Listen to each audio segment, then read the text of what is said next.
J'ai su très jeune que la politique, elle était avant tout une question de corps, Les gens qui réussissent et les gens qui ne sont rien. de douleur. Les Roms ont vocation à rester dans leur pays et à s'y intégrer, là-bas. De souffrance. Le terme nettoyer au Karcher est un terme qui s'impose. Je pense qu'il y a un plaisir dans la guerre qui est menée contre les pauvres. Je pense qu'il y a un plaisir qui est tiré dans cette cruauté de faire souffrir. Nous devons aller vite, que nous devons accélérer le rythme des réformes.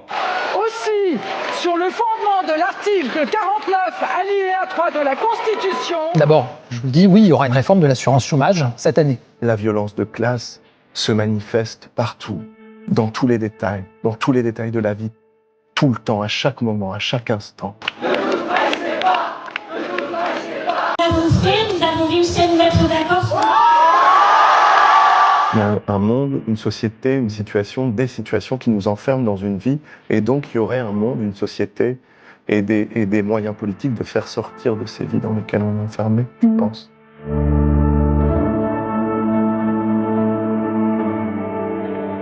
Bonjour Édouard Louis. Bonjour. Merci infiniment d'avoir accepté mon invitation. Édouard Louis, en 2014, vous faisiez une entrée fracassante en littérature avec En finir avec Eddie Bellegueule, votre premier livre dans lequel vous racontiez Eddie, celui que vous n'avez jamais pu, jamais voulu être, votre enfance marquée du sceau de la pauvreté, de la violence familiale, de l'homophobie et votre arrachement. Vous êtes aujourd'hui cet écrivain consacré qui a entrepris de livre en livre, en puisant dans l'intime, de dresser le portrait d'un monde social violent dont la finalité est de nous rappeler que la liberté a un prix. Avec Monique Sévade, votre dernier livre que vous publiez aux éditions du Seuil, vous parvenez à décrire de manière pratique avec justesse comment votre mère a pu, elle aussi, échapper au cercle de la violence. Tentative déjà amorcée et relatée dans Combat et métamorphose d'une femme, mais avec ce nouveau récit, vous fixez précisément la possibilité de dévier les trajectoires toutes tracées et vous dessinez finement, derrière l'exception, la règle fataliste des déterminismes sociaux, avec cette question lancinante qui finit par nous obséder, nous aussi, et sur laquelle nous reviendrons.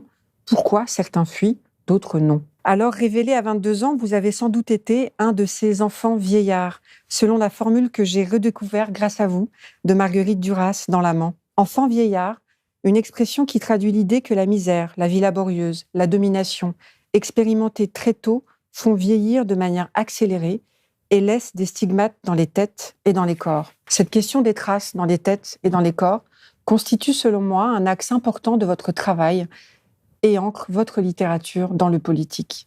Une manière de dire la politique a des effets concrets sur la vie des gens. La politique, ce n'est pas un jeu. Ce sont des enjeux de vie et de mort. Et d'ailleurs, dans ce recueil que j'ai redécouvert aussi, L'Insoumission en héritage, qui rassemble des textes autour de l'œuvre de Pierre Bourdieu que vous avez dirigé, vous signez une lumineuse introduction, ce que la vie fait à la politique. Alors, je voulais vraiment qu'on commence là-dessus, dans ce contexte aujourd'hui inquiétant, alors que l'extrême droite frappe à nos portes. Il m'apparaît important, donc comme je le disais, d'ouvrir notre échange là-dessus, Édouard Louis. La politique, une question de vie et de mort. Merci beaucoup.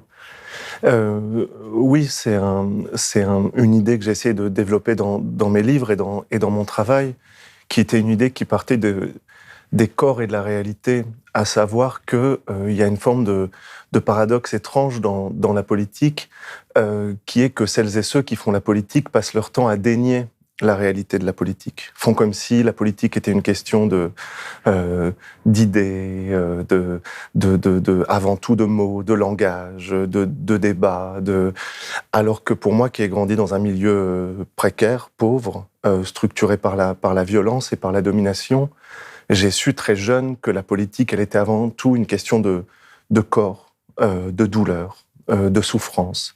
C'est ce que j'ai essayé de raconter dans mon livre sur mon père, qui s'appelle « Qui a tué mon père ?». J'ai essayé de montrer comment, au fond, une réforme de Sarkozy, ou une réforme de Chirac, ou une réforme de Macron pendant ces 20 dernières années, pour mon père, elles ont signifié, pour quelqu'un comme mon père, pour un ouvrier, pour quelqu'un qui a été balayeur pendant toute sa vie, qui a été ouvrier à la chaîne pendant toute sa vie, pour quelqu'un comme lui, une réforme politique elle est une question physique, corporelle. Supprimer des aides sociales, enlever 5 € sur les APL, rendre plus difficile l'accès au RSA, ça veut dire pouvoir se nourrir ou ne pas se nourrir. Baisser le budget dans les hôpitaux, c'est pour des gens qui ne peuvent pas se payer des médecins privés, l'impossibilité de se soigner. Et au fond, pour les individus des classes dominées, notamment qui sont les plus exposés à la politique, une décision de Macron ou de Sarkozy, elle est aussi intime pour eux que la première fois qu'ils font l'amour, qu'un premier baiser, que la relation avec leurs enfants, que la relation avec leurs amis. Elle veut dire qu'est-ce qui se passe avec mon corps ? Est-ce que je vais pouvoir manger ? Est-ce que je vais pouvoir me loger ? Alors que quand vous avez des privilèges, quand vous avez de l'argent, quand vous avez ce que Pierre Bourdieu appelait des formes de capital, du capital social, culturel, économique, vous êtes d'une certaine façon protégé des conséquences de la politique. Et moi, je peux dire qu'aujourd'hui, comme écrivain, j'ai de l'argent, j'ai des diplômes, je vis à Paris, j'ai une vie de privilégié. Macron peut mettre en place une réforme violente, il ne m'empêchera pas de me soigner ou de me nourrir. Alors que quelqu'un comme mon père, oui. Et au fond, voilà, on est tous et toutes exposés différentiellement à la politique. Il y a des individus pour lesquels ça veut dire vivre ou mourir, et d'autres pour qui ça peut rester une question symbolique, une question esthétique, une question de jeu de mots, une manière de se penser, une manière de se voir. Effectivement, dans Qui a tué mon père, vous interpellez votre père, vous dites « Tu appartiens à cette catégorie d'humains à qui la politique réserve une mort précoce ». Et vous donnez une liste de noms, comme vous venez de le rappeler, avec Emmanuel Macron, Nicolas Sarkozy. En bref, dans ce livre, vous racontez vraiment comment longtemps vous avez vécu la politique sur le mode de la malédiction. Ça vous procurait des peurs, en fait, des peurs quotidiennes, de savoir ce que ça allait engendrer. C'était sur des dizaines d'euros, sur des variations au niveau des aides. Vous le racontez très bien. Cette peur, est-ce qu'elle a ressurgi à un moment donné, très récemment je pense évidemment à l'annonce de la dissolution. Alors c'est un autre niveau, mais la dissolution d'Emmanuel Macron. Est-ce que vous avez de nouveau ressenti cette peur, comme elle a pu sidérer un certain nombre d'entre nous ? Oui, cette peur, elle a ressurgi à l'annonce de la dissolution par Macron. Mais de toute façon, elle a pas cessé de ressurgir ces dernières années avec la politique extrêmement violente, antisociale, anti-pauvre du gouvernement d'Emmanuel Macron, comme si au fond il y avait une recherche presque de plaisir dans le fait de détruire les plus précaires. Moi, c'est ça qui me frappe. Comment un gouvernement peut aller aussi loin dans la destruction du droit au chômage, dans la destruction des aides sociales avec le RSA qui devient toujours de plus en plus sévère, avec toujours plus en plus de contrôle, avec des RSA qui sont suspendus dès qu'on ne se rend pas à un rendez-vous, à une réunion qui est imposée par l'État. Comment est-ce qu'on peut aller aussi loin dans tous les domaines de la vie dans cette destruction des corps les plus dominés. Et cette peur, elle a voulu dire ça. Moi, j'ai beaucoup de gens dans ma famille qui vivent avec des aides sociales et à qui on a suspendu les aides sociales parce qu'il ou elle ne s'était pas rendu à une réunion que l'administration leur demandait à laquelle on leur demandait d'assister. Et tout à coup, on les privait de manger, de pouvoir faire des courses, de pouvoir payer leur loyer. Et il y a une forme de cruauté extrême. Quel est le rôle aujourd'hui de la cruauté dans la politique ? Pourquoi ? Moi, je me suis souvent demandé cette question. Pourquoi on fait ça ? D'où vient ça ? Je ne pense pas que l'explication seule d'une forme de rationalité politique néolibérale ou de droite suffise à expliquer ça, de se dire qu'ils pensent que c'est comme ça qu'il faut faire. Comment vous l'expliquez alors, vous ? Je pense qu'il y a un plaisir dans la guerre qui est menée contre les pauvres. Je pense qu'il y a un plaisir qui est tiré dans cette cruauté de faire souffrir. Parce qu'au fond, on sait qu'on fait souffrir. On sait qu'on fait souffrir quand on fait une politique violente et néolibérale comme celle d'Emmanuel Macron. On n'ignore plus le monde. Et moi, j'en ai d'ailleurs souvent beaucoup parlé à l'occasion de la littérature que j'essaie de faire, la littérature que j'essaie de mettre en place, qui est une littérature qui est directement connectée à la politique. Pendant très longtemps, en littérature, on a parlé de littérature engagée, autour de gens, de figures comme Jean-Paul Sartre ou Simone de Beauvoir. Et ce que voulait dire cette littérature engagée, c'était, selon Sartre et Beauvoir, montrer une réalité qu'on ne voyait pas avant, et parce qu'on montrait cette réalité, forcer le lecteur ou la lectrice à réagir. Qu'est-ce que vous faites face au monde ? Qu'est-ce que vous ne faites pas face au monde ? Donc Sartre prenait une métaphore très simple, très belle, qui était celle du verre d'eau. Sartre disait, l'écrivain vous montre un verre d'eau que vous ne voyiez pas avant. Et puisque vous le voyez, il fait maintenant partie de votre monde et vous devez le prendre en compte. Et qu'est-ce qui se passe quand on étend cette théorie du verre d'eau à la politique ? Je vous montre la violence de classe, je vous montre la violence du colonialisme, je vous montre la violence masculine. L'écrivain vous met en face des yeux une réalité que vous ne connaissiez pas. Et là, vous avez une possibilité ou non d'intervenir dans le monde. Et donc Sartre a écrit sur la pauvreté, sur les Juifs, sur la domination masculine. Simone de Beauvoir l'a fait. Et au fond, moi, je pense que le monde a changé aujourd'hui. Et que le rôle de la littérature est plus le même. La littérature, son rôle, c'est plus de montrer ce qu'on ne savait pas, comme l'a fait Sartre, comme l'a fait Beauvoir, comme l'a fait Zola, par exemple, quand il décrivait les mineurs. Le rôle de la littérature, c'est de forcer les lecteurs et les lectrices à se confronter à quelque chose qu'ils savent déjà, mais qu'ils ne veulent pas savoir. Au fond, aujourd'hui, on connaît tout du monde. Il y a les réseaux sociaux, il y a la circulation de l'information qu'avait prédit Marguerite Duras, qui disait le futur, ce serait la circulation infinie de l'information. Il y a Internet, il y a les images, il y a les vidéos. Au fond, on connaît le monde.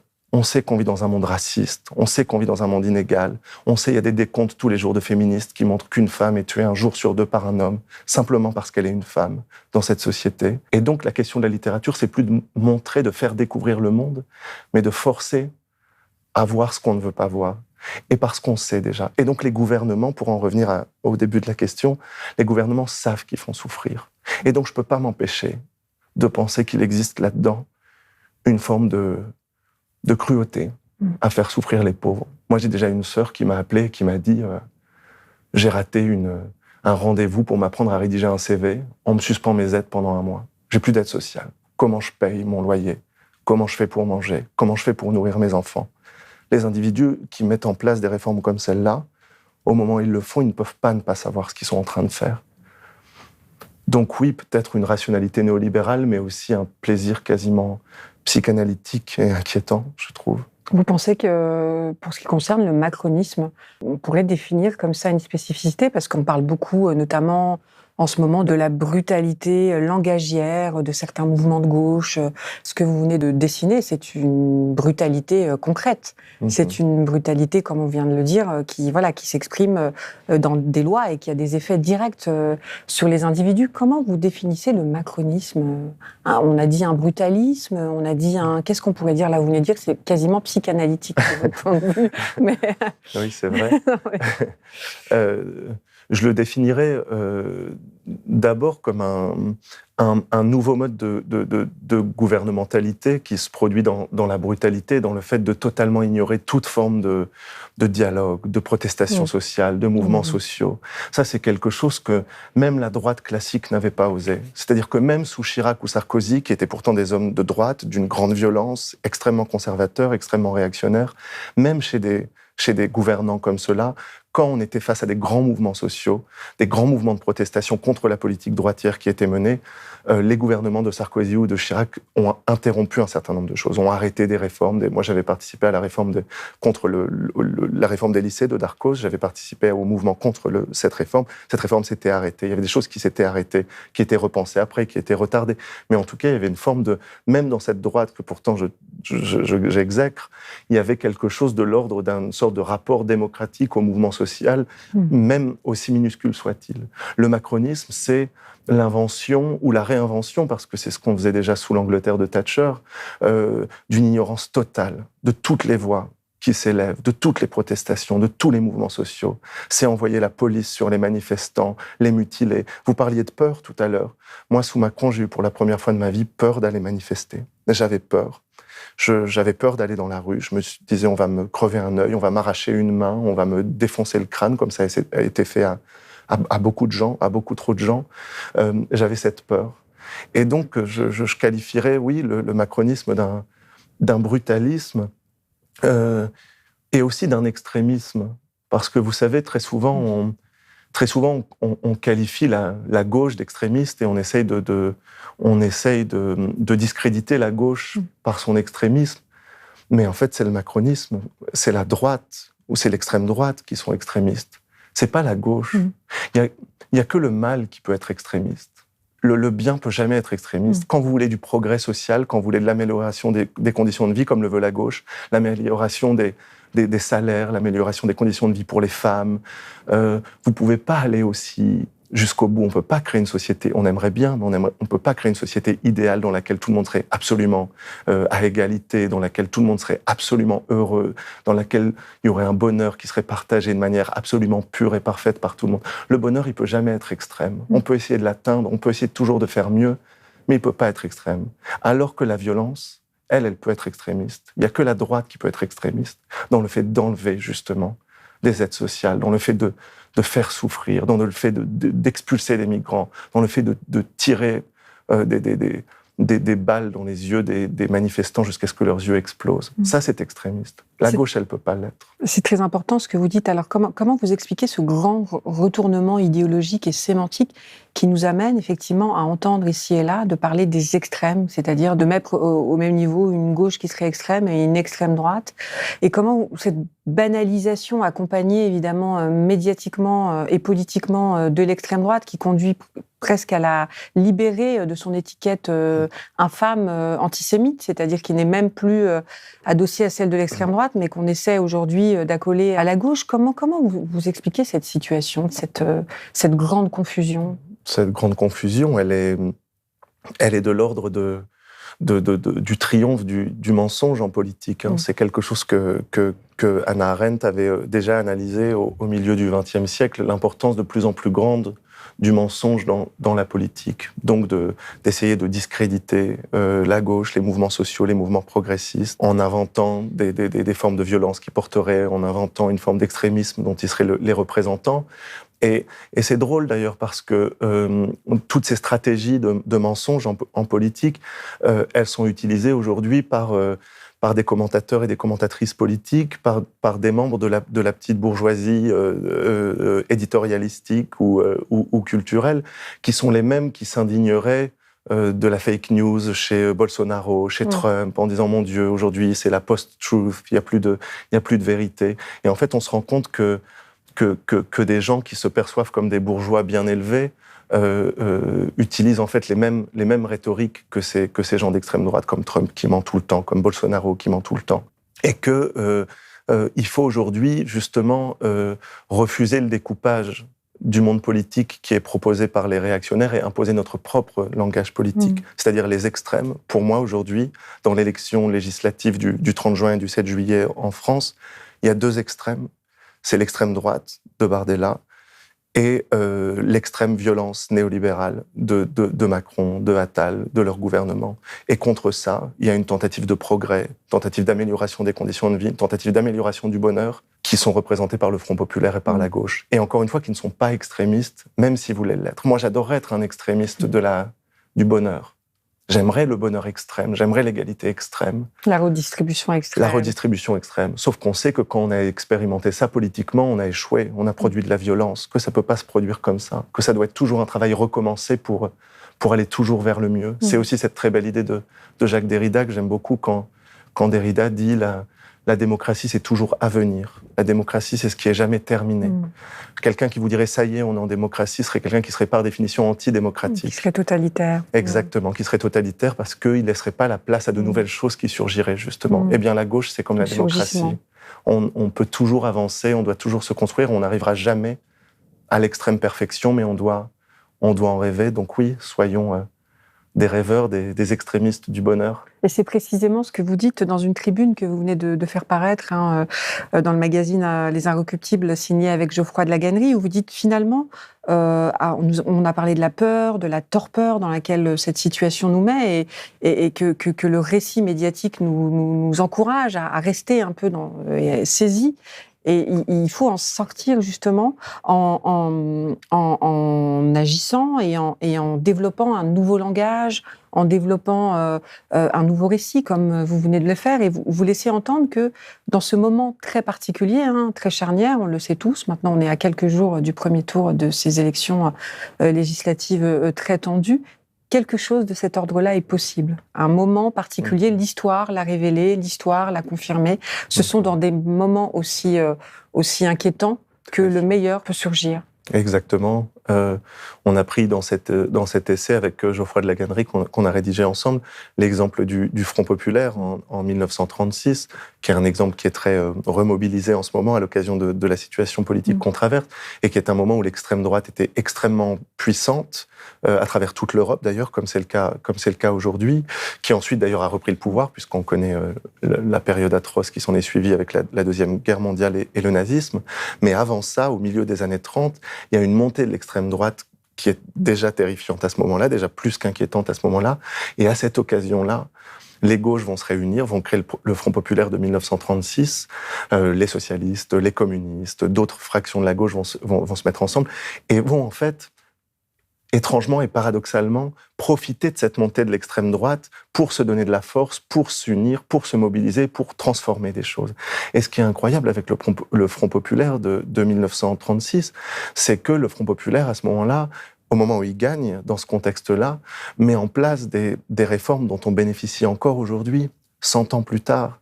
Les congés payés, la baisse du temps de travail hebdomadaire qui a ensuite baissé encore, mais c'était une forme d'amorce qui était très importante et qui était mise en place à ce moment-là. Et ce qui est beau aussi, c'est de se dire que, voilà, qu'est-ce que c'est de produire un moment politique qui peut rendre nos vies meilleures dans 100 ans. Et il y a eu quelque chose de très triste dans ce Front populaire, puisqu'il s'effondrait très vite, que finalement le nazisme et le fascisme ont triomphé, que ce Front populaire a été en désaccord à ce moment-là, s'est désintégré de lui-même, de par les oppositions. Mais malgré ces oppositions, des choses ont été faites. On continue de vivre avec ce qu'ils ont fait. Et donc là, peut-être que le Front populaire qu'on est en train de créer aujourd'hui, peut-être qu'il va durer 2 mois, peut-être qu'il va durer 1 mois, mais c'est pas grave. Parce que peut-être que pendant ce mois-là, on va faire quelque chose qui changera la vie dans 50, dans 70, dans 80 ans. Et c'est cette opportunité historique-là qu'on a aujourd'hui, celle de produire une accélération de l'histoire, d'une certaine façon. Vous voulez dire que les désaccords qui peuvent un peu le fonder, d'une certaine manière, ne sont pas des freins? Non. Ce sont des accélérateurs possibles. Presque. Exactement, c'est ce qu'on avait essayé aussi de dire avec Geoffroy de La Gannerie. Beaucoup de personnes s'opposaient à l'union des gauches en disant mais les désaccords sont trop grands. Et ce qui est vrai, les désaccords sont immenses. Les désaccords avec le Parti socialiste, qui a mené une politique néolibérale de droite, complice de ce qui est en train de se passer aujourd'hui, qui a trahi les classes populaires, qui les a dégoûtées de la politique, les a tournés vers l'extrême droite. On sait tout ce qui s'est passé. Bien sûr qu'il y a des désaccords qui sont immenses. Mais justement, la question, c'est pas de celle de savoir si on est d'accord ou si on est en désaccord. La question, c'est est-ce que nos désaccords peuvent produire des effets réels et rendre la vie meilleure? Parce que qu'est-ce qu'il y a d'autre dans le monde social que du désaccord? Il n'y a que du désaccord tout le temps. Moi, je suis en désaccord avec tout le monde. Je suis en désaccord avec mes meilleurs amis. Je suis en désaccord avec moi-même. Ça nous arrive toutes et tous, on dit quelque chose, et le soir, on est dans son lit, on n'arrive pas à s'endormir en disant « mais pourquoi j'ai dit ça, c'était absurde ». On est en désaccord tout le temps, avec soi-même, avec les autres, avec le monde autour de soi. Et donc la question, elle n'est pas celle de l'accord ou du désaccord. Il n'y a pas d'accord dans le monde social. Il n'y a que du désaccord. Et comment faire pour que ce désaccord construise quelque chose? D'une certaine façon, la droite l'avait compris avant nous, puisqu'on le sait, depuis un certain nombre d'années, Emmanuel Macron, n'ayant pas réussi à avoir une majorité au Parlement, gouvernait avec la droite et avec l'extrême droite. On a donné des commissions importantes, le gouvernement de Macron a donné des commissions importantes à l'extrême droite, au Parlement. Il y a des réformes qui ont été passées parce qu'elles ont été votées ensemble par le macronisme et par l'extrême droite. Et c'est des gens qui, évidemment, ne sont pas d'accord sur tout. Enfin, ce serait stupide de le dire. Il y a des points d'accord, il y a des points de raccord. Mais ils sont en désaccord sur plein de choses. Mais le désaccord leur a permis de construire une politique de plus en plus droitière. Et l'extrême droite a fait jouer son désaccord vis-à-vis de Macron en disant plus tu vas vers l'extrême droite et plus tu nous auras dans ton camp. Et comment est-ce qu'on pourrait faire la même chose à gauche? C'est-à-dire produire un désaccord qui nous permettra de construire quelque chose de toujours plus à gauche, parce que pour l'instant, nos désaccords, qu'est-ce qu'ils sont? Nos désaccords entre nous, ils produisent rien, ils inventent rien, et pendant ce temps-là, les désaccords entre la droite et l'extrême droite, eux, continuent à produire de la violence politique. Et voilà, ce qu'il faut, c'est créer les conditions sociales du désaccord. Il n'y a pas de désaccord en tant que tel, il y a des espaces dans lesquels on peut produire du désaccord qui améliore la vie. Vous parliez de l'extrême droite. J'avais une question aussi sur le silence, mais j'y reviendrai après. S'agissant de l'extrême droite, vous voulez qu'on s'arrête un peu là-dessus parce que dans un texte que vous avez, dans un échange plutôt avec Ken Loach, vous avez repris cette thématique de l'extrême droite qui traverse aussi vos écrits, puisque comme vous le disiez tout à l'heure, vous avez ce souci de confrontation, donc on ne détourne pas le regard quand on lit vos livres. Vous parlez du racisme, vous parlez des électeurs du Rassemblement national. Vous dites d'ailleurs que les électeurs d'extrême droite, vous les avez connus par le corps, encore une fois, avant que de les connaître intellectuellement, sociologiquement, en tout cas, vous y intéressez. Et vous avez cette analyse qui me semble très intéressante. Elle recoupe aussi celle du sociologue, du chercheur Félicien Faury, qu'on a reçu il n'y a pas très longtemps, qui est qu'en réalité, c'est l'expression politique aussi de quelque chose qui est favorisé par l'espace social public. Cette parole raciste généralisée, cette parole discriminante, voilà, tout cela constitue un terreau, et vous l'avez observé, qui est tellement, tellement favorable à l'expression politique, pour le coup, finale, qui se traduit dans l'urne par le vote du Rassemblement national. Je voulais qu'on s'arrête un peu sur cette idée, sur cette analyse, et qui en dit aussi long sur le contexte que vous venez de décrire aussi, de glissement entre le macronisme et l'extrême droite, et ces accords possibles dans des désaccords par ailleurs. Oui, absolument. Il y a une responsabilité de l'espace médiatique dans la montée de l'extrême droite qui est immense. Avec bien sûr la mobilisation d'un langage raciste en permanence sur les plateaux de télévision, dans les tribunes, dans les journaux. On le sait de manière expérimentale, puisqu'il existe une région de Belgique dans laquelle l'extrême droite n'est pas invitée, n'a pas le droit de parler. Et on a vu aux dernières élections que dans cette zone de la Belgique, l'extrême droite faisait un score beaucoup plus bas qu'ailleurs. Donc on sait, par contraste, à quel point la montée de l'extrême droite est favorisée en fait par tout un système dans lequel on met dans la tête des gens que l'immigration, l'islam, etc. sont les sujets de priorité. Et puis il y a autre chose, je crois, qui est que pour comprendre la politique, il faut la comprendre de manière dynamique. Et l'extrême droite, qui est aussi puissante aujourd'hui, pas seulement en France, mais partout, en Allemagne avec l'AfD, aux Pays-Bas où elle a pris le pouvoir, en Argentine, en Italie où elle est au pouvoir avec Meloni. Donc c'est vraiment un phénomène qui est absolument global. Cette extrême droite, elle n'est pas apparue du jour au lendemain. C'est quelque chose qui s'est construit dans un processus qui a commencé dans les années 1980 avec ce que Didier Ribon appelait la révolution conservatrice, et avec des partis institutionnels de gauche qui ont progressivement totalement abandonné la question des classes sociales, de la pauvreté. On a arrêté de parler de la précarité, de la violence, du capitalisme, de la souffrance des corps au travail. Et petit à petit, la politique s'est endroitisée, ayant ignoré les plus dominés. Les plus dominés se sont sentis totalement abandonnés. Et moi, comme vous disiez, je l'ai vécu dans mon corps. Quand j'étais enfant, presque toute ma famille votait pour le Front National, pour l'extrême droite. J'ai grandi dans un petit village post-industriel dans lequel il y avait une usine jusque dans les années 80-90 où tout le monde travaillait. Moi, j'ai grandi dans les années 2000 à un moment où l'usine avait perdu énormément d'effectifs et où les gens vivaient dans la misère et dans la pauvreté. Et au moment où les gens qui m'entouraient allaient voter pour l'extrême droite, il ou elle disait toujours c'est parce que personne parle de nous, c'est parce que personne s'occupe de nous. Tout le monde nous ignore, nous les petits, tout le monde s'en fiche. Et au fond, ce sentiment d'abandon était le résultat d'un processus politique, justement, d'abandon, de destruction, d'ignorance à l'égard des plus dominés. Et aujourd'hui, ce qui se passe très souvent et qui est quand même très, très problématique, c'est qu'on nous dit, au moment où l'extrême droite est puissante, il faut voter pour des individus comme Macron ou comme d'autres personnes de droite pour faire barrage à l'extrême droite, ce qui est une situation dans laquelle on se retrouve à chaque élection. Or, je l'ai fait, moi, pour faire barrage à l'extrême droite, je l'ai fait avec tout le dégoût et toutes les difficultés que ça m'a posé. Mais la question que ça pose et le problème que ça pose, c'est qu'à chaque fois, on est obligé de voter entre la cause et la conséquence d'un même phénomène. Le macronisme, c'est la cause, et le Front National, l'extrême droite, c'est la conséquence de ce processus politique. Et la politique, elle se construit comme ça, elle se construit dans le temps. Et il y a un problème aujourd'hui, justement, avec tout un ensemble des classes dominantes qui se plaint de la montée de l'extrême droite, qui est terrifiée par la montée de l'extrême droite, mais qui, en même temps, vote ou favorise ou se reconnaît dans des politiques comme celle d'Emmanuel Macron qui font monter l'extrême droite. Alors vous voyez, quand on parle d'extrême droite, on parle beaucoup de la stupidité. C'est un sujet qui revient très souvent. On dit comment on peut être stupide au point de se laisser avoir par l'extrême droite, de voter pour l'extrême droite. Qui sont ces gens des petits villages? Est-ce qu'ils sont idiots? Pourquoi? C'est un sujet qui revient très souvent, posé souvent de manière violente, mais il y a aussi une stupidité qui est de l'autre côté, qui est de ces classes dominantes qui disent « Mon Dieu, l'extrême droite, c'est terrible, c'est la fin de la démocratie, c'est la fin de tout », et qui, en fait, va produire les conditions politiques qui rendent possible l'extrême droite, qui va voter pour Macron, qui va dire que c'est la raison, qui va dire que c'est le raisonnable contre l'extrémisme, qui va dire que c'est bien, qui va dire que c'est important, qui va dire que c'est le monde moderne qui est comme ça. Et en fait, la stupidité, elle est là. Elle est là beaucoup plus que du côté des gens qui votent pour le Front National, qui, eux, sont souvent dans un état de désespoir, d'abandon, de perte, ce qui n'empêche pas que c'est problématique, ce qui n'empêche pas qu'on peut leur en vouloir ou les détester. Mais souvent, ce vote vient de la souffrance, beaucoup plus. Et l'idiotie, elle est chez les dominants.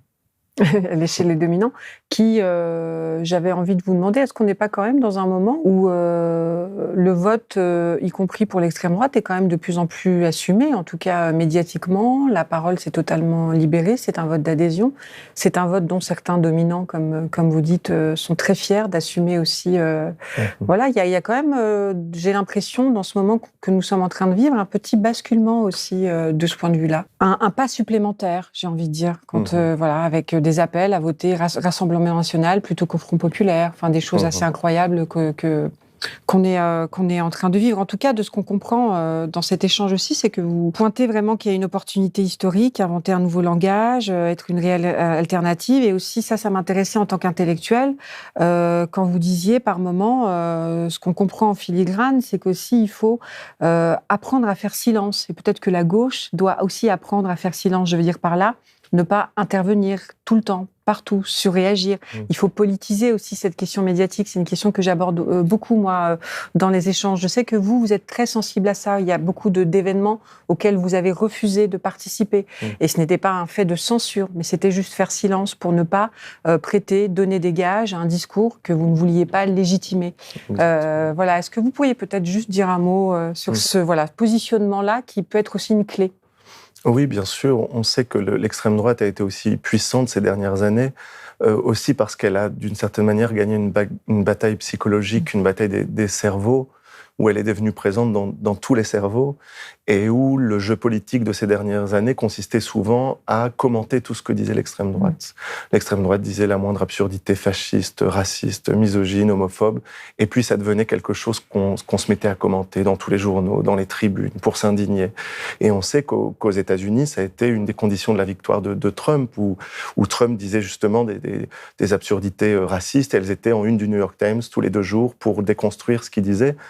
Ce qui peut être à des moments importants, mais ce qui, quand ça devient une obsession, fait de l'extrême droite d'un seul coup le maître du langage. C'est l'extrême droite qui pose les questions et la gauche et les progressistes répondent. Et donc la question aussi pour la gauche et pour reconquérir une hégémonie de la gauche, c'est reconquérir l'hégémonie du langage. C'est à nous de parler. Et c'est à eux de répondre. C'est pas eux qui décident des débats, c'est pas eux qui décident des questions qu'on se pose, c'est nous, et eux devront réagir. Et donc je pense qu'à ce moment-là, oui, le silence joue un rôle très important en politique. Qu'est-ce que c'est que de refuser de répondre à un certain nombre de choses? Ça aussi, je l'ai vécu dans ma chair. Vous savez, j'ai vécu dans un petit village où parfois il y avait un type à moitié alcoolique au bar du village qui éructait contre les immigrés, contre les femmes.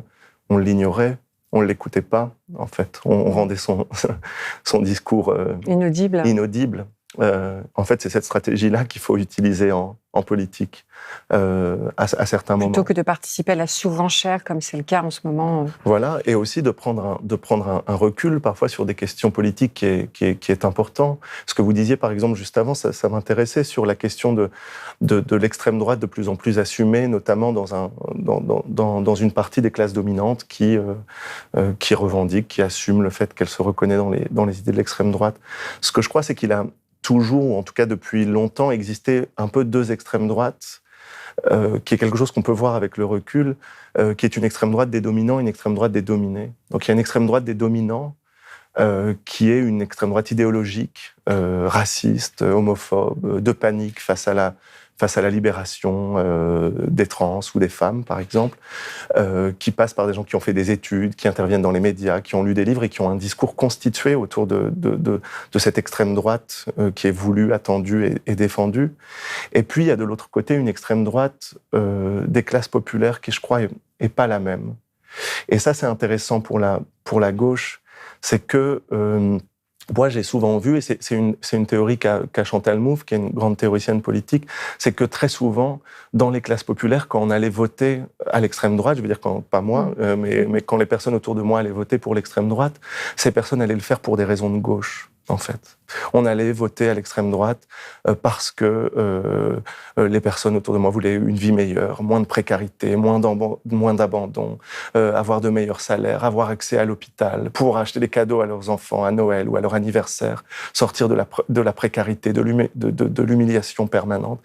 Et il y avait au fond un vote de gauche, des envies de gauche qui menaient vers l'extrême droite parce que précisément la gauche donnait l'impression qu'elle ne recevait plus ces requêtes-là. Et ça, c'est un espoir immense pour la vraie gauche. C'est un levier de se dire comment, si cette extrême droite des classes populaires est moins idéologique que l'extrême droite des classes dominantes, il y a un déplacement qui est possible. On peut reproduire du côté de la gauche l'idée selon laquelle c'est nous qui nous battons pour les dominer. Et c'est pas l'extrême droite qui, nous le savons, tout le monde le sait, tout le monde répète, se bat pour la domination, pour son renforcement, pour la baisse des impôts pour les plus riches. Bardella, qui a annoncé encore il y a quelque temps qu'il garderait la réforme des retraites qui a été élaborée par Macron, qui est injuste, antisociale. Et si des gens qui votent pour l'extrême droite dans les classes populaires le font pour des raisons de gauche, alors la gauche peut revoler ces voix. C'est en fait une guerre de vol, parce que c'est comme ça que l'extrême droite est devenue puissante. Elle a volé les voix de la gauche qui mobilisaient une grande partie de l'électorat populaire dans les années 60, dans les années 70, et qui a fini par donner l'impression que c'était maintenant elle qui défendait ça. Et maintenant, il est temps de voler dans l'autre sens. Et il y a cette idée de réversibilité que j'aime beaucoup d'ailleurs, que vous soulignez aussi, je crois que vous le dites dans cet échange avec Ken Loach sur l'art et la politique, où vous dites qu'il y a plusieurs potentialités en chaque individu. Et c'est-à-dire qu'effectivement, en fonction de ce qu'on va lui proposer, il peut aussi changer, en fait. Il peut, et paradoxalement, on ne peut pas changer individuellement un individu, mais on peut le changer collectivement. Donc c'est exactement ce que vous êtes en train de dire, et qui me paraît très précieux, parce qu'en tout cas, ça nous permet de mesurer à quel point le réel est réversible aussi. Les choses ne sont pas fatalement installées, même si on va arriver à cette question de déterminisme maintenant avec vous, Édouard Louis. Justement, je vous parlais des classes dominante. Est-ce que le fait que, comme vous le présentiez, vous présentiez d'ailleurs au début de cet entretien comme appartenant du point de vue des critères objectifs à une classe dominante, est-ce que ça a changé votre rapport à la gauche? Si oui, à quel endroit ça aurait pu le changer, d'une certaine manière? Oui, mon rapport à la gauche a été questionné, a été interrogé et parfois mis à mal par le fait que justement, moi, j'arrivais d'un milieu dans lequel le rapport à la politique était extrêmement différent. Et je l'ai souvent raconté, moi, quand j'ai commencé à militer, j'ai commencé à militer très jeune, à 14 ou 15 ans. J'ai commencé à faire de la politique, à distribuer des tracts, parce que j'avais un corps politique, parce que j'avais toujours senti et toujours su que la politique était une question de vie ou de mort. Je le raconte aussi dans le livre avec Ken Loach. Moi, je me rappelle du moment où on est passé du RMI au RSA. Mon père avait eu un accident à l'usine quelques années avant, il avait été en arrêt maladie, puis il n'arrivait pas à retrouver du travail, il était au RMI, et d'un seul coup, on est passé au RSA sous Sarkozy, ce qui avait été présenté comme une manière de favoriser le retour à l'emploi, en fait, qui n'était pas du tout une manière de favoriser le retour à l'emploi, qui était une manière de harceler les classes populaires qui étaient au RMI pour les remettre au travail en passant au RSA. Et moi, je me souviens que mon père, qui avait eu le dos broyé par son accident à l'usine, tout à coup était harcelé par l'administration, qui envoyait des courriers, qui appelait, qui disait « il faut retrouver du travail, il faut retrouver du travail, il faut retrouver du travail, sinon on va tout vous enlever ». Et donc, j'avais ce corps politique, j'avais des souvenirs intimes de la politique, avant d'avoir des souvenirs politiques de la politique. J'ai commencé la politique, et quand je me suis retrouvé dans des milieux plus dominants, on trouvait toujours que quand je parlais politique, j'étais trop nerveux, que j'étais trop en colère, que j'étais trop autoritaire, que j'étais justement trop extrémiste, peut-être. Mais c'est parce que mon rapport à la politique n'était pas le même que celui de la bourgeoisie, que pour moi, pour les personnes autour de moi, ça avait voulu dire vivre ou mourir, et pas pour la bourgeoisie. Et je vois à quel point la bourgeoisie, justement, peut l'oublier. Parce que moi, appartenant aux classes dominantes aujourd'hui, si j'avais pas ma famille pour me le rappeler, peut-être que je l'oublierais. Peut-être que je saurais plus, parce que on peut pas m'empêcher de manger. Et donc je comprends parfois aussi cette différence de rapport à la politique, mais moi je suis là pour essayer de le rappeler. Et en tout cas, il y a les textes aussi qui le rappellent. Je sais qu'il y a eu des textes très importants pour vous qui vous ont donné comme de la reconnaissance. Je pense évidemment au texte de Didier Ribon, Retour à Reims, qui a été très important pour vous, au texte d'Annie Ernaux, au texte de Pierre Bourdieu. Et j'abordais cette question de rapport à la gauche aussi à bon escient, parce qu'il y a un débat très vif qui anime le champ littéraire, où ces figures tutélaires, là, dont vous faites partie aussi aujourd'hui, qu'on catégorise comme transfuges de classe, avec un style et un genre littéraire très particulier, disons, ce n'est pas consensuel, mais on peut parler d'auto-fiction, on vous accuse d'être presque de légitimer une idéologie libérale, et de ce point de vue-là, d'être en totale contradiction avec ce que vous êtes censé défendre, c'est-à-dire de participer, de dénoncer la reproduction sociale, et à travers les récits que vous nous proposez, notamment, on va parler un petit peu de Monique Sévade, en réalité, en célébrant les exceptions, d'adhérer à une forme d'idéal méritocratique. C'était important qu'on parle de ça, parce que je trouve que ça a été c'est des critiques à droite comme à gauche. Hein. D'ailleurs, elles viennent des deux camps, qui sont assez virulentes. Oui, c'est assez étonnant d'ailleurs, parce que la plupart des transfuges de classe qui ont écrit, comme Didier Ribon, comme Annie Ernaux, comme moi, avons précisément essayé de montrer que c'est justement quand on s'en sort qu'on sait à quel point il est impossible de s'en sortir. C'est pas parce qu'on s'en sort qu'on montre qu'il est possible de s'en sortir, c'est le contraire. C'est quand on a réussi à échapper à un destin social qu'on sait à quel point c'est impossible, parce qu'on a vu des personnes derrière soi qui ont lutté, qui ont tenté, qui ont essayé de partir et qui n'ont pas pu, qui ont été écrasées justement par des réformes politiques, par de la violence politique, par des humiliations permanentes, par un système scolaire qui s'effondrait. Et les transfuges de classe sont des gens qui n'ont pas cessé, qui ne cessent pas d'essayer de démontrer ça. Et précisément aussi, moi, ce que j'ai essayé de montrer, c'est que j'ai échappé à mon destin social, non pas parce que j'étais une exception, non pas parce que j'étais moins déterminé socialement que les autres, mais parce que j'étais plus déterminé socialement que les autres. Parce que les autres autour de moi, mon frère, mon père, mes sœurs, mes frères, avaient un déterminisme de classe qui était pauvre. Et moi, j'avais un deuxième déterminisme en plus qui était pédé, un déterminisme sexuel. Et ces deux déterminismes ne fonctionnaient pas ensemble. On me traitait de pédé à l'école, on me crachait dessus, on me mettait à l'écart. Et précisément parce que j'étais mis à l'écart, j'ai pas eu d'autre choix que de partir. Et je l'ai fait contre moi-même à ce moment-là. Je voulais pas partir, je voulais pas être différent. Mon rêve, c'était de pas être différent. Mon rêve, c'était d'être comme mon père, comme mon frère. Mais je pouvais pas rester parce qu'encore une fois, c'était une question de vie ou de mort, parce qu'on me disait « tu n'es pas bienvenu, tu n'es pas à ta place ici ». Et j'ai essayé dans mes livres de montrer qu'au fond, les transfuges de classe sont encore plus déterminés socialement que les autres. Et donc quand on dit que les transfuges de classe reproduisent l'idée selon laquelle on peut s'en sortir par simple décision, par simple choix, d'abord on commet une absurdité qui est celle d'un mensonge, parce que justement les discours de transfuges déconstruisent ça. Et je me demande aussi à quel point il existe derrière ça une forme d'homophobie objective qui consisterait à ne jamais accepter que l'homosexualité puisse être une cause d'explication du monde. Voilà, moi si je dis je suis parti parce que j'étais gay et que j'avais pas le choix dans un monde qui détestait l'homosexualité, on me dit tu dis que tu t'en es sorti tout seul. Je dis mais non, je montre que c'est l'homosexualité. Je le dis explicitement. Et donc, pourquoi vous ne pouvez pas le voir ? Pourquoi vous n'arrivez pas à le voir ? Vous êtes incapable de voir l'homosexualité. Pour vous, c'est pas une chose réelle. Pour vous, la violence homophobe n'est pas une chose réelle.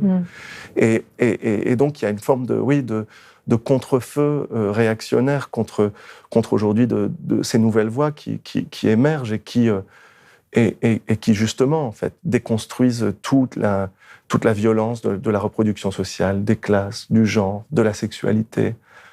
Jusqu'alors, les programmes politiques de droite n'ont pas été menés par les transfuges de classe, mais par la bourgeoisie. Et donc, il y a aussi quelque chose d'ironique quand la bourgeoisie fait la leçon aux transfuges de classe pour leur dire qu'ils reproduisent la violence de classe. Il y aurait un biais de classe aussi dans la lecture, du coup, c'est ce que vous êtes en train de dire. Oui, exactement. Il y aurait une forme de biais qui est aussi une haine du changement. Pour moi, pour moi, on déteste les transfuges de classe comme on déteste les transgenres. C'est la même chose. C'est la haine du mouvement, c'est la haine de quelque chose qui change. C'est la haine d'un mouvement qui se produit dans le monde social. Parce qu'on grandit tous dans une société où on voit des classes sociales, on les apprend par corps, comme dirait Bourdieu, on les voit. Et beaucoup d'individus se mettent à devenir les policiers de l'ordre social, à ne pas vouloir que ce monde change. Un peu l'exemple que je prends souvent comme un petit garçon qui a à 6 ou 7 ans, va à l'école et voit un autre petit garçon avec un sac à dos Barbie et va se mettre à le massacrer parce qu'il veut pas que le monde change. Il veut pas que le monde qu'on lui a appris change. Et la haine des transfuges de classe, c'est la même chose. C'est qu'est-ce qui fait que quelqu'un ou quelque chose n'est pas resté à sa place et comment il faudrait essayer de rétablir l'ordre social en les. Pour vous, derrière ces critiques, en tout cas, qui se présentent comme des critiques, il y a une véritable haine des transfuges. En tout cas, moi, ce qui m'a marqué, c'est aussi ce qui était ciblé, c'était les motifs même qui font de la structure littéraire de ces textes, qui sont des motifs structurants et importants, comme la honte, la vengeance. Qui sont totalement dévitalisés, dépolitisés, pardon. Oui, et dévitalisés aussi, mais totalement dépolitisés. C'est-à-dire ce qui est censé faire la force de ce récit. Par exemple, la honte d'avoir honte, qui est un motif, pour le coup, Annie Ernaux, Didier Ribon, vous-même et d'autres, bien sûr, ont réussi à politiser. Dans les critiques que j'ai pu lire, devenait de la fausse radicalité.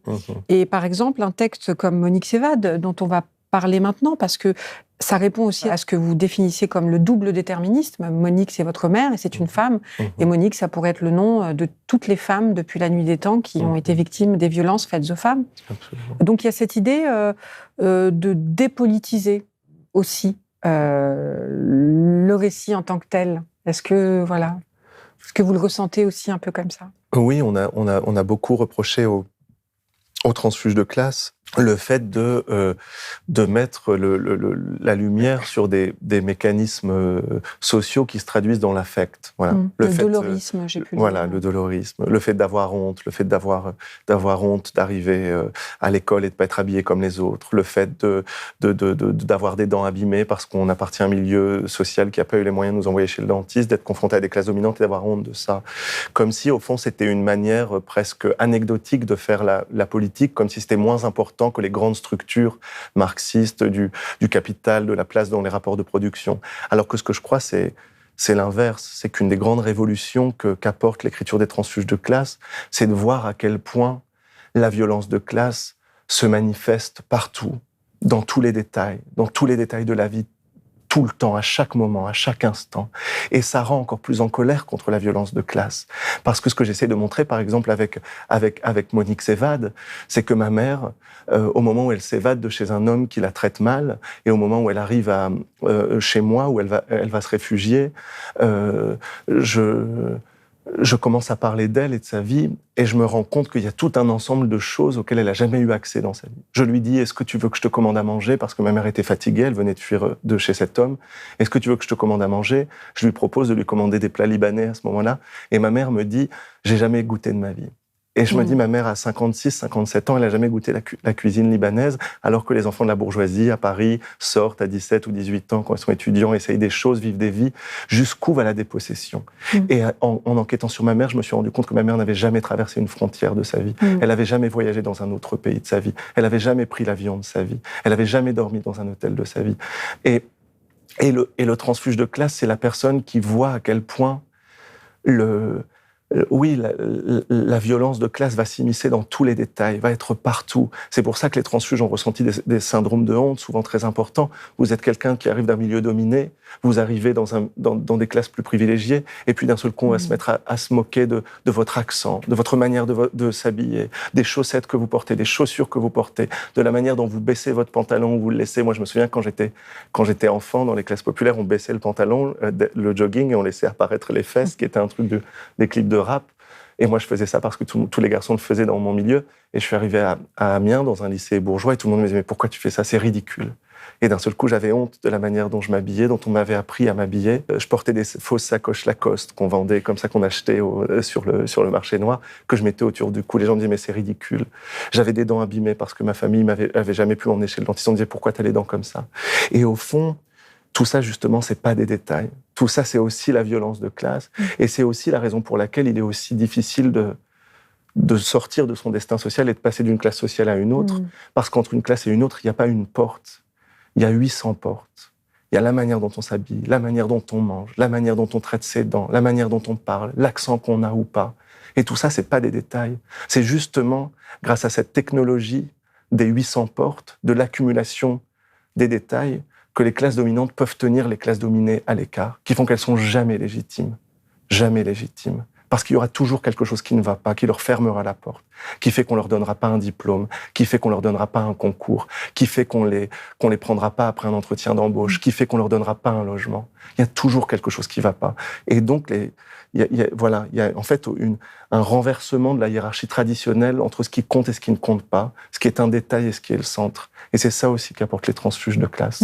Et je pense que oui, c'est très important. Et vous dites le transfuse de classe, être transfuse de classe, ce n'est pas trahir, mais c'est survivre. C'est ce qu'on comprend vraiment dans ce portrait que vous venez de dessiner assez incisif et qu'on revoit et qu'on vraiment dans ce texte qui est lumineux, Monique Sévade, qu'on perçoit aussi. Et une chose importante aussi, en tout cas ce que vous avez, le critère déterminant de l'argent dans ce texte, ça tourne aussi, ça s'articule, ce texte s'articule autour de ça. Là aussi, vous ne détournez pas, vous nous confrontez à cette réalité. La fuite, c'est une question matérielle. Oui. Et il y a ce que vous décrivez... Dans Monique Sévade, oui. Monique Sévade. Et le fait est aussi que, justement, d'ailleurs, c'est étonnant parce que cette critique des transfuges de classe comme étant des personnes qui trahissent, elle est souvent portée par des gens qui se perçoivent comme de gauche ou comme progressistes, alors qu'en fait, ce discours de la trahison, il relève d'une perception droitière du monde social parce qu'il dévitalise la question des classes sociales. Il fait comme si les classes sociales, c'était juste un mode de vie, comme si les transfuges de classe, c'était quelqu'un qui passait d'une classe sociale à une autre parce qu'il préférait les valeurs de la classe dominante, parce qu'il préférait les habits de la classe dominante, parce qu'il préférait le mode de vie de la classe dominante, et comme si, au fond, la vie, c'était une sorte d'îlot, de classe sociale dans laquelle on choisirait celle dont on a envie. Alors qu'en fait, les classes sociales, c'est pas justement esthétique et c'est pas symbolique. Les questions de classe sociale, c'est des questions de vie ou de mort. Moi, j'ai un père qui a 58 ans, qui peut plus marcher aujourd'hui parce que il a eu sa vie broyée par le travail à l'usine. J'ai un cousin dont j'ai parlé dans mon premier roman, Finir avec Eddie Bellegueule, qui est mort en prison à 30 ans. J'ai mon frère qui est mort il y a 1 an et demi à 38 ans, parce qu'il avait une vie trop dure, parce qu'il buvait de l'alcool, parce qu'il était malheureux. Et pour moi, échapper à mon destin social, ça voulait pas dire choisir les valeurs de la bourgeoisie, ça voulait dire ne pas mourir comme mon frère, ça voulait dire pouvoir marcher à 56 ans, contrairement à mon père qui peut plus marcher, ou à 57 ou 58. Et au fond, les personnes qui disent « les transfuges trahissent », font en fait, de manière détournée, invisibilisent totalement cette réalité des classes sociales. Aujourd'hui, en France, si vous appartenez aux classes populaires, vous avez 50% de chances de plus de mourir avant 65 ans. Une chance sur 2 de mourir avant, de plus être là, de perdre votre père, votre amoureuse, votre amoureux, votre enfant, peu importe. Et la politique, c'est ça. Assignation à une mort précoce, comme on disait au début. Exactement, c'est une assignation à une mort précoce. Et donc fuir son destin social, c'est simplement survivre et justement rappeler la réalité de ces classes sociales. Les transfuges de classe sont des témoins, sont des gens qui viennent dire voilà ce que sont les classes sociales. Voilà ce que sont les classes sociales que les classes dominantes passent leur temps à dénier. Voilà la violence, voilà la mort, voilà les gens qui ne peuvent plus marcher, qui ne peuvent plus manger. C'est ça. Il y a quelque chose dans transfuge de classe. Il n'y a pas que transfuge. Il y a classe aussi.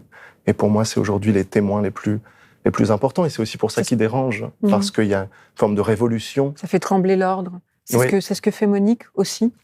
C'est ce que fait Monique. Monique Sévade, exactement, elle fait trembler l'ordre. Elle aussi, justement, parce qu'elle s'échappe pas parce qu'elle est plus forte que les autres, ma mère, Monique. Elle s'échappe pas parce qu'elle est plus intelligente que les autres, ou parce qu'elle est plus sensible que les autres, qui ça relève du discours méritocratique, individualiste.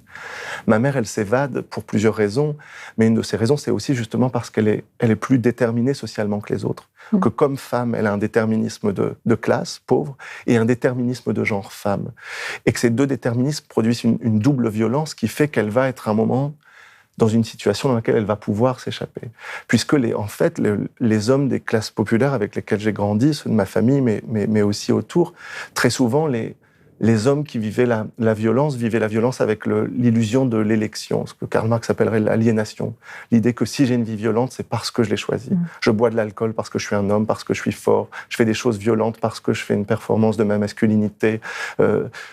Alors que les femmes comme ma mère, elle n'a jamais pensé qu'elle choisissait. C'est les autres, c'est les hommes qui lui disaient « tu restes à la maison, tu fais la cuisine, tu fais le ménage ». Ma mère rêvait d'une autre vie, elle rêvait d'une vie meilleure. Et comme elle souffrait plus, elle a pu dire à un moment donné « je vais reprendre ce que la société m'a volé ». parce qu'elle n'a jamais pensé que c'était son choix. Et donc on voit, évidemment ça ne marche pas toujours, il y a beaucoup de femmes qui sont totalement détruites, mais on voit qu'il peut exister une dialectique entre la violence et la domination, et qu'il faut essayer justement de ressaisir ce mouvement. Et que c'est par là peut-être qu'on pourra produire des émancipations plus nombreuses. Pourquoi il n'y a pas plus de Monique ? Comment on pourrait faire pour qu'il y ait plus de Monique ? C'est justement pas s'asseoir et attendre que des gens s'enfuient, mais justement essayer de comprendre les conditions qui rendent possible la fuite, afin de la rendre possible pour d'autres. Cette question de fuite, elle est très importante. J'aimerais qu'on s'arrête un petit peu là-dessus. Mais pour revenir à ce livre, à ce récit, vous dites que je crois que c'est la première fois que vous ressentez autant de joie à l'écriture d'un texte. Est-ce que vous pouvez nous dire pourquoi ? Pourquoi ça vous a procuré autant de joie ? Oui, parce que vous qui aimez beaucoup raconter les pleurs aussi. C'est vrai. Les souffrances. Oui, puis surtout, j'ai toujours eu le sentiment que il fallait parler de la violence en priorité, que la joie, elle était faite pour être vécue. La joie n'a pas besoin de nous. Elle est là, elle se manifeste, elle existe. Alors que parler de la violence, c'est se donner les moyens de la rendre visible, de la voir, de la connaître, et donc de la combattre, et donc de rendre plus de joie possible. Et donc j'ai toujours eu un peu de scrupule et un peu de honte à parler de sentiments aussi positifs que la joie. Mais là, il y avait dans l'évadé, dans l'échappée de ma mère, quelque chose qui était de l'ordre d'une joie justement politique, parce que cette joie de ma mère dans Monique s'évade, elle est la joie d'un arrachement à la violence. Elle est la joie d'une femme qui va réussir à s'évader de chez un homme qui la maltraite, qui la maintient à la maison, qui l'empêche de manger, qui l'humilie, qui se moque d'elle, qui boit de l'alcool, qui la traite de tous les noms, de toutes les insultes possibles. Et au fond, cette joie, elle était plus politique qu'une joie autre, parce qu'elle était la joie d'une revanche. Comme je l'ai dit un moment, je l'ai dit pas mal à la sortie du livre, c'est comme la joie d'une gay pride où on voit des gays ou des lesbiennes qui dansent et qui sont dans une joie qui a été volée à des enfances dans lesquelles on leur a dit, comme tu es trans, comme tu es gay, comme tu es lesbienne, tu dois vivre dans la honte, dans le secret, tu dois te cacher. Et donc, au fond, la joie, c'est comme s'il existait plein de joies, comme s'il existait des joies réactionnaires. La joie des classes dominantes, quand elle célèbre sa propre domination, quand elle est heureuse de ce qu'elle est, quand elle se regarde, quand elle est dans les cocktails à l'opéra, qui est une joie qui reproduit le monde et sa laideur. Et puis il y a une autre joie qui fait trembler le monde. C'est la joie des dominés qui reprennent ce qu'on leur a volé. Et c'est pour ça que j'ai eu envie de parler de ma mère et de parler de cette joie-là. Et puis aussi, vous parliez de la fuite et de l'évasion, et c'est quelque chose qui est au cœur, vraiment, moi, de mon travail. Oui. Je pense que tenter de s'évader, vouloir s'évader, essayer de s'évader, c'est une condition presque universelle. Et dans mes livres, j'essaye de livre en livre de raconter en fait une sorte d'anthropologie de l'évasion, et de l'évasion comme condition de vie, comme condition humaine, comme condition qu'on partage tous dans nos existences. On a tous et toutes à un moment donné pensé « ma vie ne me convient pas, je devrais être ailleurs, je devrais partir, je suis bloqué dans quelque chose, certains plus que d'autres, certaines plus que d'autres ». Mais je pense que c'est quelque chose un sentiment qui traverse presque tout le monde. Et qu'est-ce que c'est que de faire une littérature de la fuite et une littérature de l'évasion ? C'est quelque chose que j'ai mis beaucoup de temps à voir. Pendant très longtemps, je l'ai pas vu. Pendant très longtemps, j'ai pensé, par exemple, que mon père ou mon frère ou d'autres personnes étaient contents de leur vie, voulaient pas partir. Parce qu'ils avaient du pouvoir, parce que c'était ces hommes dans la famille qui décidaient, qui commandaient. Et en fait, en essayant de mieux comprendre, j'ai vu que eux aussi avaient voulu partir. Tout le monde veut partir, notamment quand on appartient aux classes populaires. Personne n'est content d'être pauvre. Personne n'est content de ne jamais aller en vacances. Personne n'est content de manger des steaks hachés Lidl qui vous détruisent l'estomac, qu'on mangeait quand j'étais enfant. Personne n'est content de vivre dans cette situation de domination. Tout le monde veut s'enfuir. Mais précisément, il y a un système qui empêche des évasions et qui en rend d'autres possibles. Et il y a des individus qui, plus ils essayent de s'échapper, et plus ils s'enferment au fond. Et c'était le cas de beaucoup d'hommes dans le monde de mon enfance qui, par exemple, au moment où ils buvaient beaucoup d'alcool ou faisaient des choses violentes, c'était aussi des manières de s'évader. C'est des manières de dire « je reprends du contrôle sur ma vie. Je suis violent. Quand je suis violent, je m'évade de mon impuissance, de l'impuissance qui constitue ma vie, de rien pouvoir faire, d'avoir aucune perspective, d'avoir aucun espoir. » Mais au fond, en essayant de s'évader par la violence, ils reproduisaient la vie dans laquelle ils étaient, ils s'enfermaient dans cette vie pour toujours. Quand des hommes comme mon frère buvaient, pour dire je vais fuir ma vie en buvant, je vais oublier ma vie en buvant, ils s'enfermaient dans leur destin. Et donc il y a des individus qui, plus ils essaient de s'évader, c'est pas qu'ils essayent Plus de ils s'enchaînent. plus ils s'enchaînent. Et justement, c'est pas qu'ils essayent pas de s'évader, c'est que le monde leur a jamais donné les technologies de l'évasion. Alors que quand vous appartenez aux classes dominantes et que vous voulez vous évader, le monde vous a donné la technologie de l'évasion. Vous savez où il faut aller, vous savez où il faut étudier, vous savez où vous pouvez trouver un travail, vous savez ce qui vous retiendra dans votre vie, vous avez une connaissance de ce qu'il ne faut pas manger, de ce qu'il ne faut pas boire, de ce qu'il ne faut pas faire, de là où il ne faut pas aller. Et en fait, il y a une forme d'inégalité profonde et violente dans l'accès aux technologies de l'évasion. Et vous faites de la fuite un acte véritablement politique. Là où il est frappé, d'ailleurs, parfois politiquement, de considérations négatives. Ça, la fuite, c'est souvent un renoncement, c'est abandonner, c'est... voilà. Là, vous donnez vraiment une force et une dimension politique que je trouve vraiment intéressante. Et vous en faites un acte positif, un acte novateur. Et vous dites aussi, pour le transfuge, la fuite est longue. Vous avez fui beaucoup, vous n'avez pas arrêté de fuir. Monique a fui plusieurs fois. Il y a ce côté un peu processuel qui est très intéressant aussi dans votre œuvre. Eddie Bellegueule, vous avez fui votre enfance. Changer, c'est fuir le monde social. Et voilà. Et il y a donc cette idée que la fuite est sans cesse renouvelée.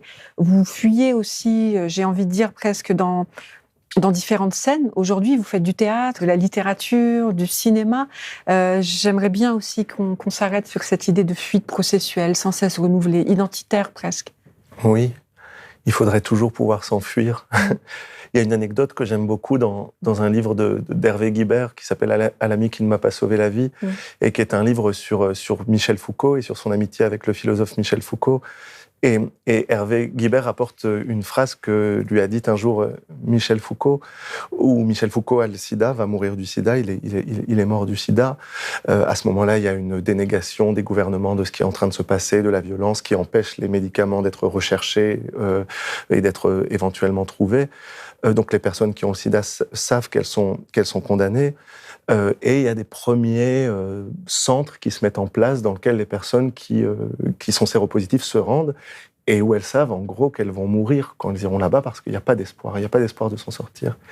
Et Michel Foucault dit à Hervé Guibert, ce que j'aimerais, c'est que ces centres dans lesquels on se rend pour mourir, parce que de toute façon on n'a pas d'autre choix, ce soient en fait des faux centres, que cette façade soit mensongère, et qu'à l'extérieur de ces centres, il y a une petite porte par laquelle on puisse sortir, et quand on franchirait cette petite porte, on n'aurait plus le même nom, on n'aurait plus son passé, on n'aurait plus ce qu'on a été, on pourrait devenir quelqu'un de totalement différent, et personne ne nous soupçonnerait puisque tout le monde penserait qu'on est mort.